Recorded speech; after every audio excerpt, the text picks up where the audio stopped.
You can start يا إياد. Okay, Dr. Said. تفضل. بسم الله والصلاة والسلام على رسول الله.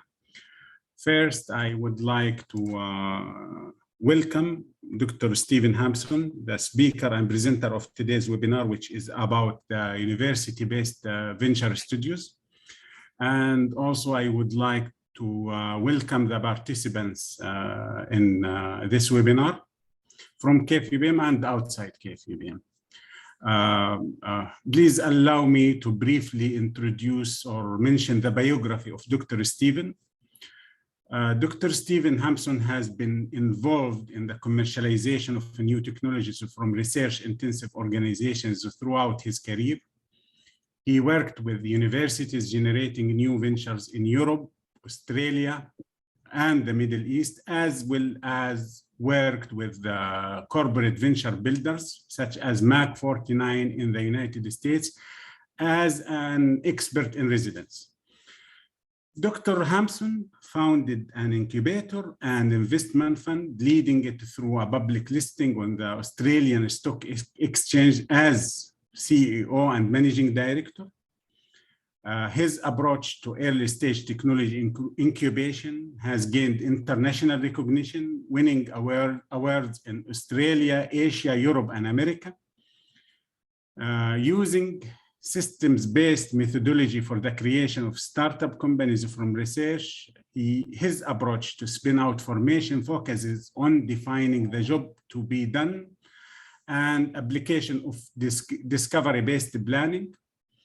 This has led to the successful creation of more than 30 university startups and spin-outs ranging across sectors from clean technology to life sciences, several of which are now listed on public markets. He is based in the United Kingdom as an investor director for Oxford Capital and co-founder of numbers of venture studios, forming companies that will have a lasting impact on society and the environment, as well as supporting universities in creating their own incubation systems. Dr. Stephen is also researching a doctorate through BI's Business School, looking at the systemized development of sustainable business models. The presentation today, which is about the university business startup venture studios, will include the description for the venture studio methodology and discussion for the success factors for university-based studios, how the approach differs from other forms of technology commercialization, and how they can be complementary. He will explain the process and present case studies of spin-outs that have applied a venture studio approach and how it worked, including examples for robotics, energy, and the precision agricultural sectors. Now I would like to welcome Dr. Stephen again and ask him to start his presentation. Thank you very much for that introduction. I assume you can see my slides okay, and as I was introduced, I have my time split between three things. The first one is I work for a venture capital company, Oxford Capital, which is where I am today. So I spend a third of my time working with them on investment opportunities and screening and analysing new investment opportunities. I spend a third of my time with this venture studio, which we've established recently in the UK to do two things: to help universities create new companies, new spin-out companies, which there's some success definitely in the UK, but there's still plenty of opportunity to create more companies.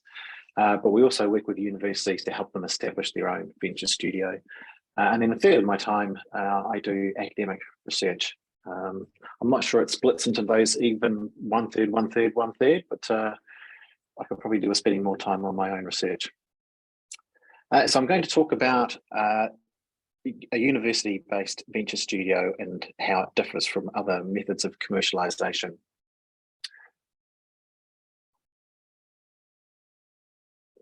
So I've had about 25, I should probably update these numbers because they're probably about 5 years old now, but 25 years university incubator and accelerator experience. I originally started off my career as an academic and then moved into industry before establishing an incubator in New Zealand, which I took through to a listing on the stock exchange. A lot of my time has been spent in venture capital, and I think that's a really important ingredient that is required in a venture studio. I've established 2 venture studios, one of which has been listed. In New Zealand and Australia, about 30 spin-outs, and I think in the United Kingdom, about 5 spin-outs so far. Now, my familiarity with Saudi Arabia, I was lucky enough to spend about 12 months working there with BIAC, the business incubator and accelerator company out of Riyadh for quite a while. Thoroughly enjoyed my time there. I found it quite an exciting, invigorating environment to be in. And I have to say the work I spent there with the universities, or the time I spent with the universities, showed me just how high the standard of research and commercialization opportunities there are. So I think you're all, from my recollection of my time briefly with KFUPM, you're familiar with the methods of commercializing technology, but let's just remind ourselves that perhaps the one that most universities chase is the licensing approach, where they develop some technology and wish to license it into an established large corporate, whether that's an engineering company or a software company like a Microsoft. That's often the preferred route. There's then what we would define as being university spin-outs. And I'm actually calling you today from Oxford Science Enterprise, which is a venture capital firm that funds exclusively the spin-outs from Oxford University, valued at about 1 billion sterling currently. And their version of a spin-out is that the academic is going with that company. So it's not a student startup. It's a company that's been created by the university, and the research team that was doing the research are now employed by that research company. I would have to say in the UK, it's probably the most common model of university spin-outs, but typically, rather than being employed full-time in the company, the academics employed to run the company and to be an academic, so they maybe have 1 day a week within the company. And I'm sure you'd appreciate that anything less than 5 days a week as the CEO of a company is not enough. So often you find that those companies just struggle because the academics got too many other commitments. The other approach, which I think is sometimes underestimated, and that's consulting, and that can be consulting at the research side or at the commercialization side. There's a university in New Zealand, the University of Auckland, done exceptionally well in terms of consulting and attracting consulting revenue. And often the consulting revenue then flows into licensing opportunities, obviously, in university spin-outs. The other one that we shouldn't forget is, of course, student startups. And there's been some very successful student startups around the globe, and they typically get a lot of media and press, but they're not typically commercializing the deep research that is being developed at the universities. And then there's the venture studio, which I think over the last decade has become more and more popular. And the view there is that you'll find great pieces of intellectual property within a university, but not necessarily the people that develop the intellectual property are the right people to take it to market and grow a company. But you also find at universities really talented people.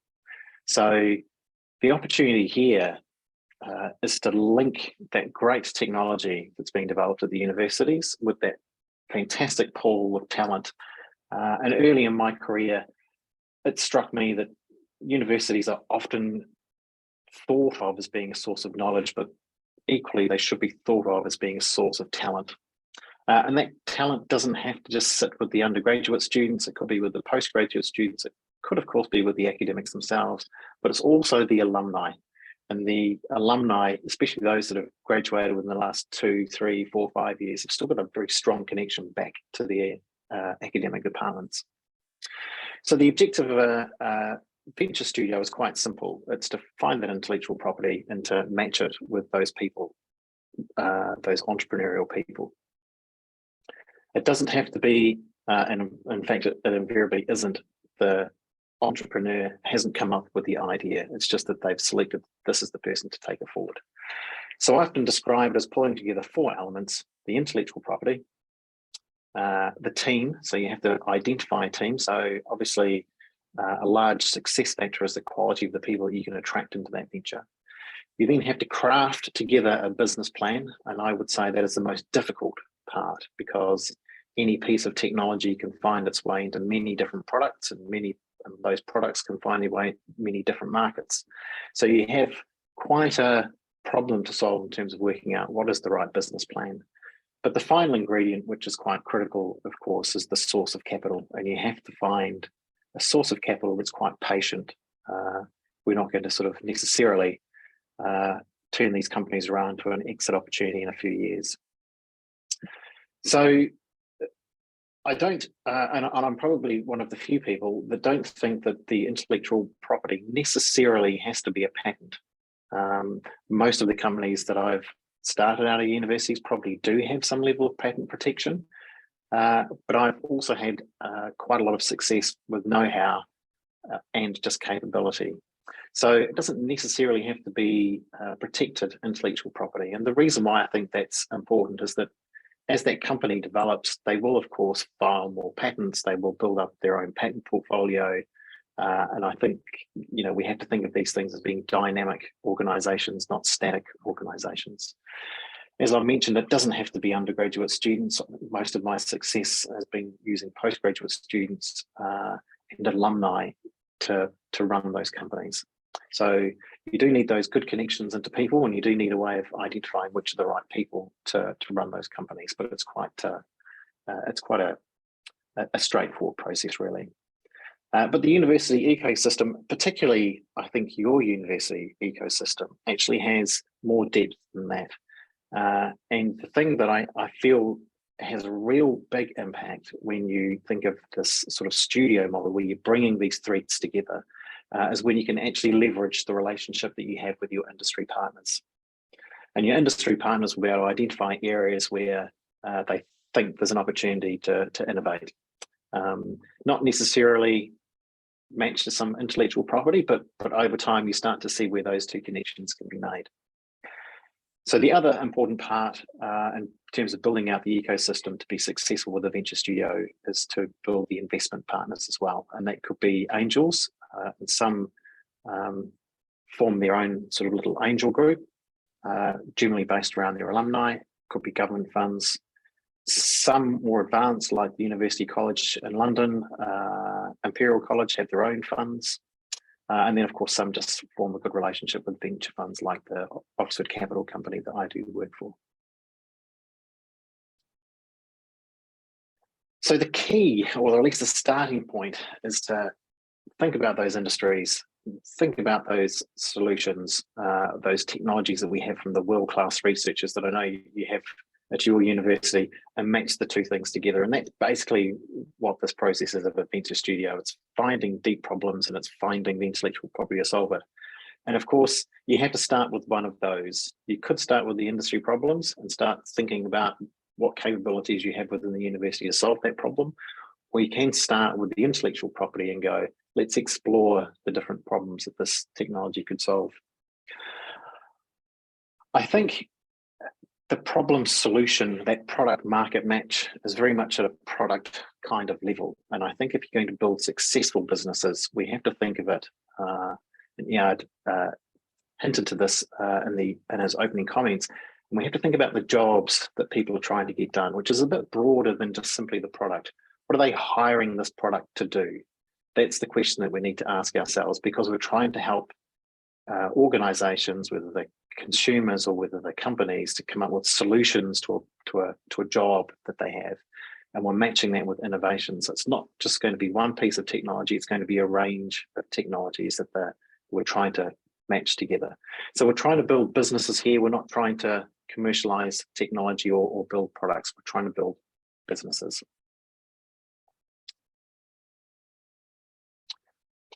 So as a very crude diagram, we could start with the intellectual property. And that could simply be know-how. It doesn't necessarily have to be a patent, but obviously a patent gives you some level of protection. We then spend a lot of time working with the market to understand what are the opportunities that this technology could solve. We identify the best people we can possibly find then to take that technology to market, and we find the best capital. So it's a terrible analogy and it may be completely lost here, but if you think about, go back, I'm not sure how many years now, 50 years perhaps, with the rock band the Beatles. And they were incredibly successful, but they met each other by chance. By chance, they were all living in Liverpool and they created great music together. If you look at music being created today, you often find that someone like Simon Cowell that's identifying key people and bringing them together and building a band.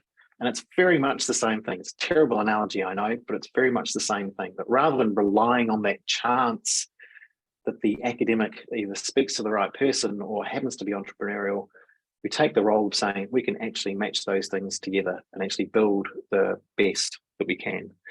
And to be fair, taking companies to market now and technologies to market should be fairly formulaic. And if you think about the modern music industry, you'd probably describe that as being quite formulaic too. So what does that process look like? I haven't really spent a lot of time talking about, or I won't, the ideate process, but that's, you know, workshops and forums and venture competitions and business plan competitions and pitching events, the sort of thing that you already are doing at your university. And then we move into what we refer to as the incubate phase. We could call it something else. And that's when we start off with that piece of technology that we've identified has some opportunity, and we have a challenge statement.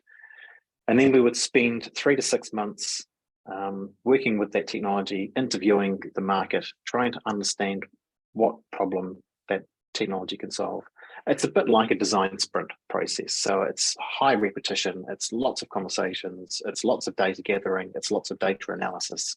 And at the end of that, you end up with a pitch deck that you can put in front of an investor to secure capital. Typically, it takes between 4 and 8 people. We've done it very effectively with 3 or 4 people.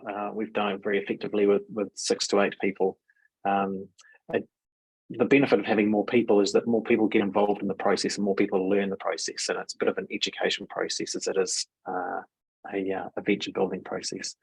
Typically, it involves talking to 40 to 100 different customers. So there's a lot of outreach, there's a lot of interviews, there's a lot of analysing those interviews. But what we try and do is we try and quantify that information that we're getting back as opposed to just relying on qualitative data. Then presumably at the end of that 6-month process, there's often a bit of a gap here where we find the capital, and the initial capital that gets these things started is the amount of capital required to get to the next funding round. And that's really the focus of that acceleration phase, is to get to that next funding round. And that could be a 12 to 24-month process.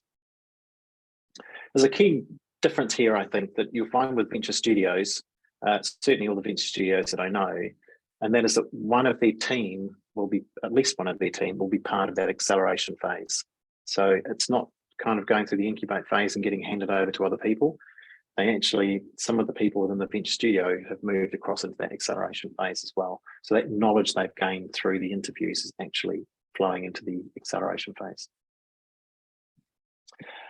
When I think about this process, it reminds me of the sort of experiments that I used to run when I was a young researcher in my hydraulics lab doing robotics, where I would have a hypothesis, I'd run a couple of quick experiments, or I'd do a few simulations on the computer. I'd find that they didn't work invariably.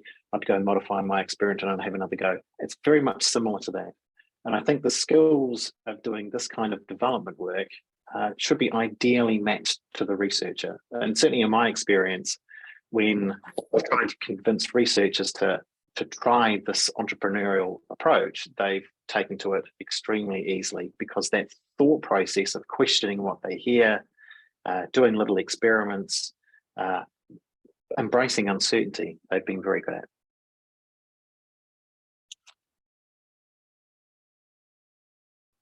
So let me just check that I'm in the right place. So I mentioned that I was at at Oxford, and you've probably seen this slide before. Oxford at the moment ranks in the UK as the top creator of spin-out companies, and it has probably the highest research impact at the moment. But I think historically over time, Cambridge is quite a way ahead. Cambridge has probably produced more unicorns at the moment than Oxford has. But Oxford obviously has done quite well. You'll see a couple of small circles at the top there, Siloxica, which is 1998 spin out, and you'll see Latent Logic, which is 2018. So I'm on the board of Siloxica, and it's got a run rate now of about 10 million per annum, 10 million sterling per annum. But it was formed in 1998. So it just shows you how long it's taken to get to that point where it's producing really good revenues, but it's become a market leader and it's growing at a very high rate, which is exactly what I mean by it requires patient capital. Latent Logic, on the other hand, they produced technology to help train autonomous vehicles and driverless cars. They were sold to Google within 3 years of being a spin out. There's a handful of other companies there that Oxford Capital have got investments in as well. But the key message here is that as they've started to get more success, they've been able to attract a lot more capital to the region, and Oxford Sciences Enterprise has just raised another 400 million to invest in university spin out. So their total portfolio plus cash is worth more than £1 billion sterling now. And they only started in 2015. But it's that sort of, success breeds success. So we have those 3 stages. We have the ideate phase where we're looking at the portfolio, and this is typically for the venture studio that I work with numbers. This is particularly where we start to get involved, and that's where people are saying we've got a lot of technology, we just don't know which ones we should move forward on. So we do that portfolio review and we help with that challenge framing, and we like to sort of then engage with which of the academics to help move forward. The incubation phase, as I said, is about a 3-month process. You identify the startup team, you develop a fundable plan, and that acceleration phase is building those prototypes and getting that MVP to market. So we do these sort of roles for universities. Our objective, of course, is to get those universities up to speed to be able to do it themselves. So what are the benefits of the venture studio approach? Obviously, you can increase the number of spin-outs because unless you've got the person that's pulling all of these threads together, these spin-outs don't occur because we're trying to create companies that wouldn't have existed otherwise. The spin-out rate that we achieved from a university in New Zealand was about 3 spin-outs per year. Prior to the venture studio, they had 1 spin-out every 10 or 15 years. So you can, well, it's more than a step change, isn't it, really, to 3 spin-outs per year. So you can dramatically move the dial on that. It's a great opportunity to engage with industry and those students that or alumni that may get involved in the actual market research work. It's a fantastic experience for them. They learn some wonderful skills. All the venture studios that I've done, all the incubate phases that I've done have been cross-discipline teams. We've used lawyers, we've used psychology students, we've used scientists, we've used engineers, we've used mathematicians. And the way that they all work together is absolutely fantastic to watch. It enables people to start thinking of the long term, and I think that's the key. And I'm hoping some of the examples that I'll talk about will actually highlight the need for the long term, and that's why I put in that Siloxica 1998 spin out.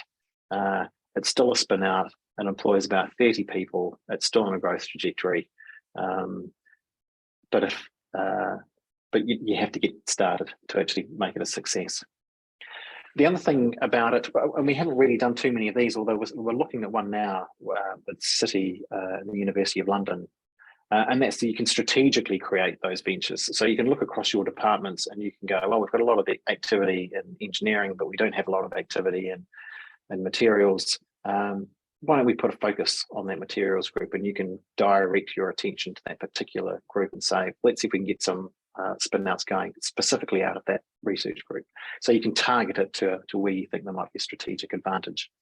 And as I say, one spin out leads to another spin out.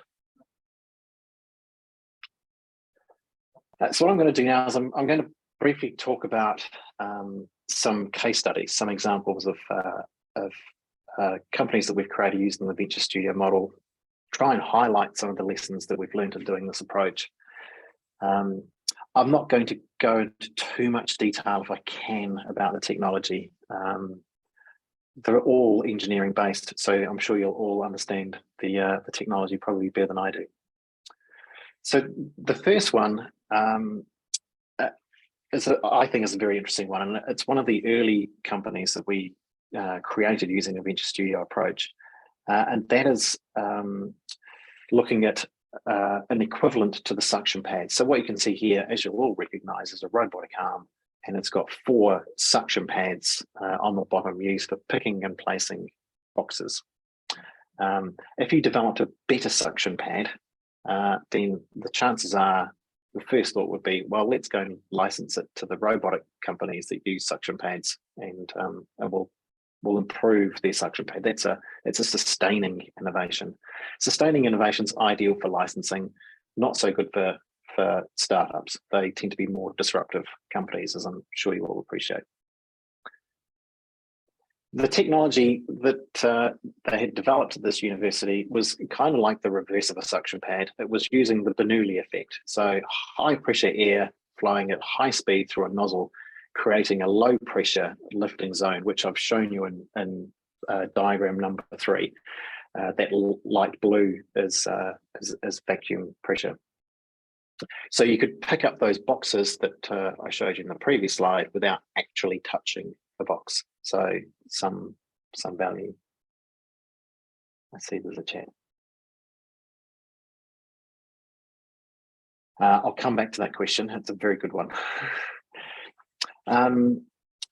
So the way that the academics and the students have demonstrated is to do a wall climbing robot, and you can see the pneumatic hose or the high pressure air hose that goes to these to this robot. So it would climb a wall, like you can see beside me here, a very rough surface.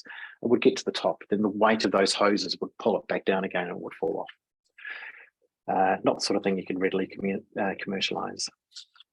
So what we did, and there's a bit of a leap here. So we didn't want to go down a licensing route, and we invited the university to go down the licensing route, but our remit was to create a startup company. So what we decided is that if you could have a wall climbing robot, you could use it for inspection. And obviously this was an example out of New Zealand. And when you think about the sort of things that you may want to inspect in New Zealand, being a very strong food creating country, of course, it leads you to food opportunities, and in this particular case, the dairy sector, and inspecting the inside of the stainless steel dairy tanks that are throughout the whole country. You can see on the left-hand side of this picture how they currently inspect those dairy tanks, and they have to do this every 12 months. They use a flashlight, and this poor guy hanging on the end of a rope has to look for micro cracks in the welds to see whether there's any chance of harboring bacteria in the welding cracks. The alternative, of course, is you can send a robot in there. It would take a week of people, 2 or 3 people, to inspect the tank on the left-hand side. It could be done in 2 or 3 hours using a robot on the right-hand side. And of course, if you want to do it faster, you just send in more robots. This company's just raised a Series C round out of the United States. It's relocated to Europe. It's going exceptionally well. It's moved out of dairy into aircraft industry.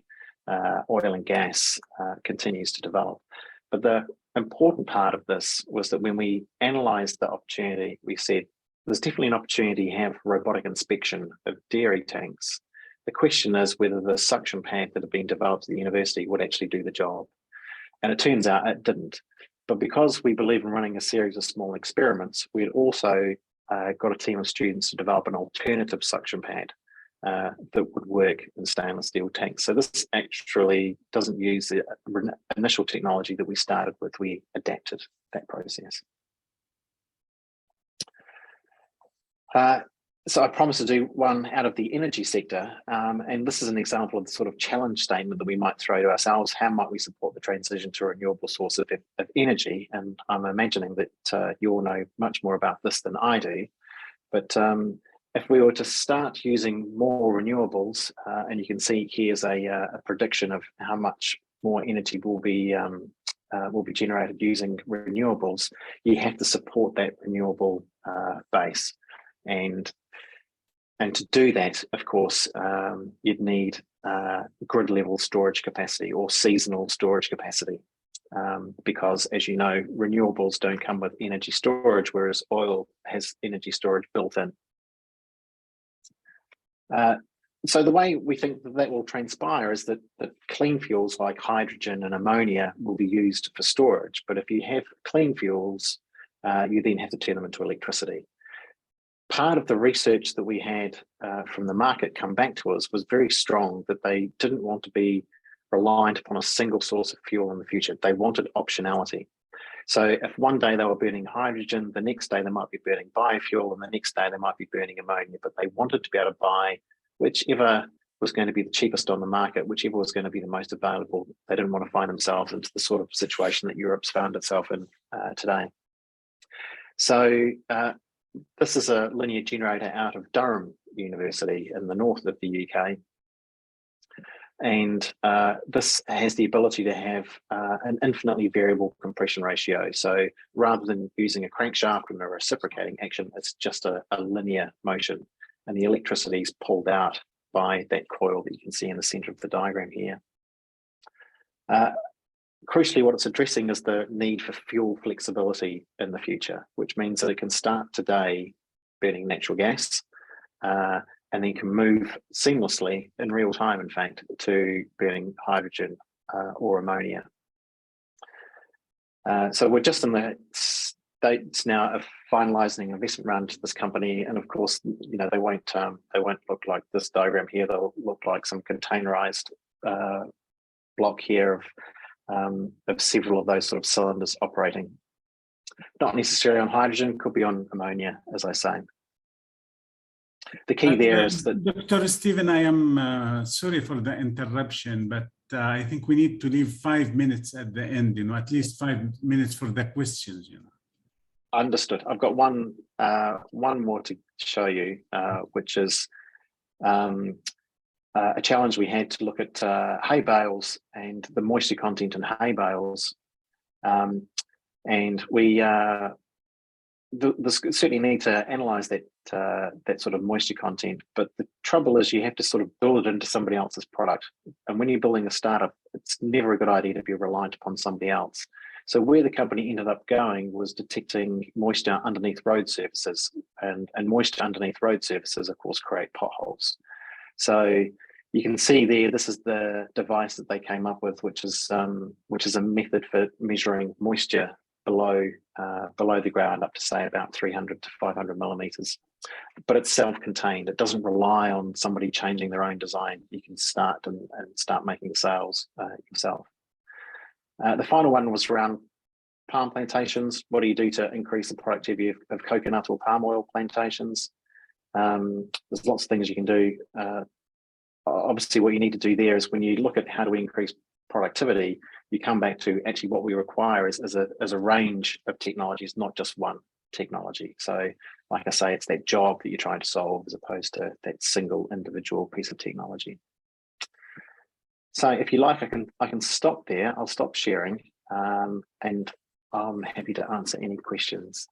Yeah, I think if you want to have some concluding remarks, you can have something like 3 or 4 minutes, but I believe, you know, that we may have some questions from. Sure. There is already one question by Dr. Yahya Assis in the chat box. But probably if you would like to mention some concluding remarks and the advices to KFUPM. Absolutely. So I think that last example, or the second to last example I gave you of the moisture, was a technology we'd identified 15 years ago. The university spun the company out 2 years ago because it was too nervous about starting up companies. And I think that has probably been my biggest reflection. I think the other important part that's worth noting is that, you know, venture studios are complementary to all those other opportunities. So when you have all that engagement with customers, you discover more licensing opportunities, you form a better relationship with those customers. So it's not the spin-off benefits of going through the process probably almost outweigh the benefits of creating that startup itself. And it's a great opportunity to bring different departments together. So I guess that leads into the question around, putting one together in the College of Computing. I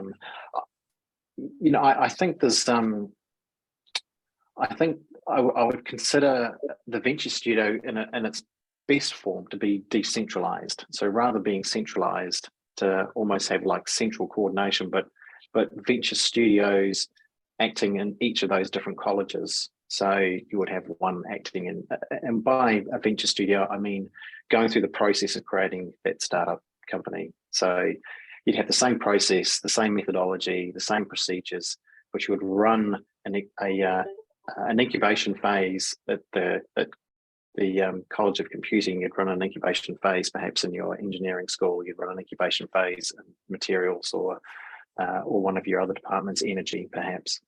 So those incubation activities can take place in the colleges, but sort of with that sort of centralized control, if you like. I think the benefit there is being able to use people from other teams as well. But the objective would be, let's start up a company out of the College of Computing. Great. Thank you, Dr. Stephen. So should we start with the question raised by Dr. Yahya Assis? Do you think it would be a good idea to have a venture studio inside a specific college? Yeah, well, he gave the College of Computing because he is from the College of Computing, instead of for the whole university. Yeah, I think the people that you end up interviewing and speaking to through that incubation phase depends on which college you've decided you want to try and commercialize technology. So the process starts off with identifying some technology at a college and then taking that through an incubation phase. So you would then incubate that technology, preferably using people from different colleges if possible, as well as people from the venture studio. So the process gets done at the different colleges, but it's the same process that everybody would use. أياد في دكتور عمار There is a question by Dr. Ammar Nahawi, the CEO of the Dahran Techno Valley Company. Yeah. Thank you, Stephen. Very interesting area, of course, close to our hearts and minds, because we're working struggling with these things on day-to-day basis. Maybe a twofold question. One is,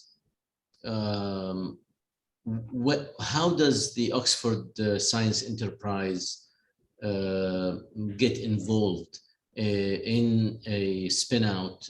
Maybe at what stage do they get involved? Because as you explained, some of these things stay in the university for a long time and then they are spun out. So how does the Oxford Science Enterprise position itself, and where does it get involved? So that's one question. The second one is that consistent with the venture studio description that you talked about in the beginning, which is really matching ideas to entrepreneurs? If something has already been incubated in the university for a while, for years, maybe it evolved, it matured to some extent, is there still a venture studio kind of type activity where there is still a need for entrepreneur, and so just how the timing and the activities and kind of roles and responsibilities at the conceptual level happen as part of the process? It's a good question. At Oxford now and at Cambridge, what you find in both of those environments is now a very well-established ecosystem, particularly in Cambridge, but it's establishing itself in Oxford. And you saw the number of spin-outs that have come out of Oxford. So you would think that it's an established ecosystem, not to the same level as Cambridge. In Cambridge, you have individuals somewhat like myself, somewhat like you, going around the university, talking to academics, identifying bits of intellectual property that they like, talking to the tech transfer office, talking to their friendly VCs, pulling together funds and creating companies. So the venture studio model happens because they have the ecosystem there, and the ecosystem's at such a scale that it happens because there's just so many people trying to find good opportunities out of Cambridge. You know, we go to Cambridge, you know, once a week looking for opportunities. So it's already, the ecosystem's developed. When the ecosystem's not developed, then you need a venture studio. And that way you can, with just a small number of investors and a small number of opportunities, you can pull those threads together and build something.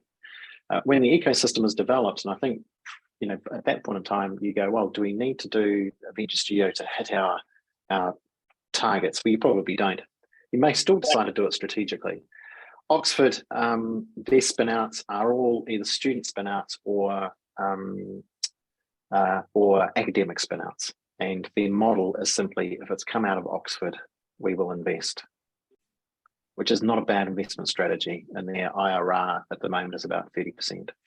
So not a bad investment strategy, of course, because Oxford's full of world-class researchers. So if there's going to be a spin out from Oxford, it's probably going to be quite a good one. Any other questions?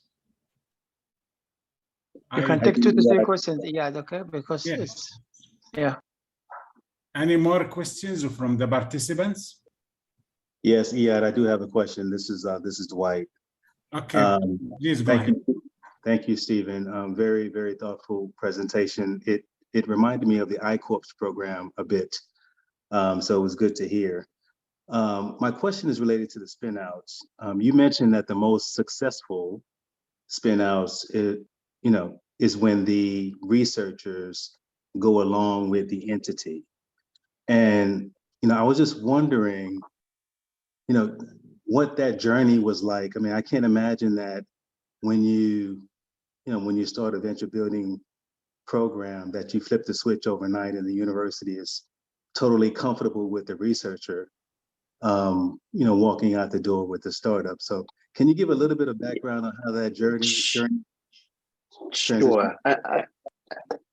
And I don't want to have misguided you with what I've said.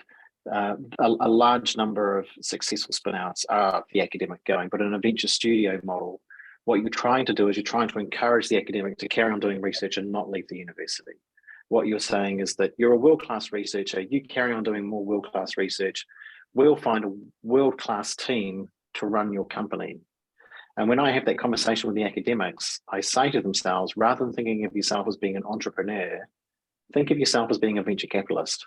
Because a venture capitalist doesn't do just one spin out. A venture capitalist will invest in 6 or 10 spin outs. So as an academic over their career, if they can create 6 spin outs so that by the time they do retire, they've got 6 companies listed on the NASDAQ, that's a good outcome. But trying to become an entrepreneur works for maybe 10% of the academics, because, don't get me wrong, some of them are entrepreneurial. But generally speaking, I think you're better off to try and keep your academics doing world-class research and finding your alumni to run those companies. Clear, thank you. Any more questions? So Dr. Said, can we conclude this webinar? Yes, please. Yes, please. Well, would like to thank Steve and thank the participants, but please go ahead, Iyad, conclude it. Okay. Yeah. At the end of this webinar, I would like to thank Dr. Stephen for sharing with the KFUPM's research community part of his valuable time and his wealth of expertise in the area of commercialization for universities research, and also his knowledge and experience about the university-based venture institutes. Thanks much, Dr. Stephen, and also thanks much for all the participants in this webinar. And have a good evening, everyone. Thank you very much. I've enjoyed it. Thank you. Goodbye, Dr. Stephen.